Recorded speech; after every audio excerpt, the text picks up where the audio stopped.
He was just 14 when everything fell apart. No warnings, no real reasons. Just a quiet explosion inside his family.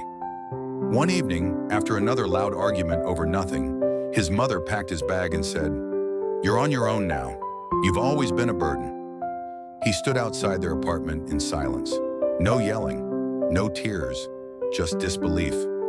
That night, he slept behind a convenience store, the first of many nights spent on cold concrete and borrowed couches. For 2 years, he wandered, from shelter to shelter, from friends' floors to cheap hostels. He felt disposable, unloved, forgotten. But worse than poverty was invisibility. Nobody asked, "Are you okay?" Nobody noticed he was gone. School wasn't a refuge, it was a war zone. He was that kid, the one with worn-out shoes, a half-empty backpack, and bruised dignity. Some days he didn't eat, other days he made jokes to hide the pain. But kids can smell weakness, and they used it. When he once said he wanted to be an entrepreneur, they laughed, loud. You smell like failure," one classmate shouted.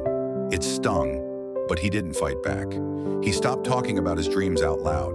Instead, he downloaded free business audiobooks at the public library. He studied between janitor jobs and night shifts. Every minute alone became a lesson. Every insult, fuel. At 16, he bought his first broken phone from a pawn shop.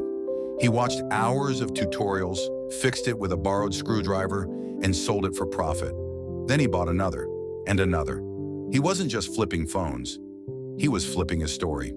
He learned how to negotiate, how to market, how to deal with people who thought he was nothing. By 18, he had saved enough to rent a room and buy a secondhand laptop. With that laptop, he began freelancing. Design, marketing, coding. He watched, imitated, tested, failed, tried again. While others were partying, he was building. Not just money, a mindset. At 21, he launched his first course, How to Start Flipping Phones with $50. He posted it on a free learning platform. Sales were slow at first, but then a YouTube channel mentioned it, then a blog. Within months, thousands had enrolled. He reinvested every dollar. Better gear, advertisements, branding. He didn't buy a new phone. He didn't buy sneakers. Instead, he launched a second course, then an ebook. Then came coaching calls, then a full online academy. By 23, he had over 100,000 students. The same kid they called trash, now he made 6 figures every month from a laptop in his rented studio. At 25, he returned to his hometown, not with bitterness, but with clarity. He visited his old school and donated laptops to 15 struggling students. He funded a mentorship program for youth living in shelters. When he knocked on his parents' door, they barely recognized him. Clean cut, calm, professional.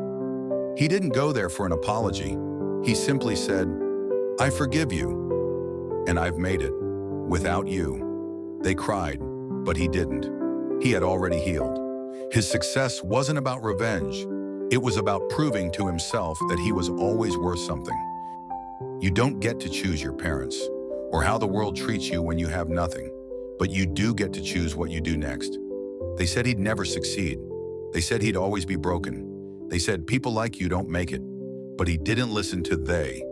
He listened to that quiet voice inside that said, "You are more." And now when someone tells him, "You're lucky," he smiles because luck didn't carry him. Grit did, discipline did, pain became purpose. And that's the kind of wealth no one can take away.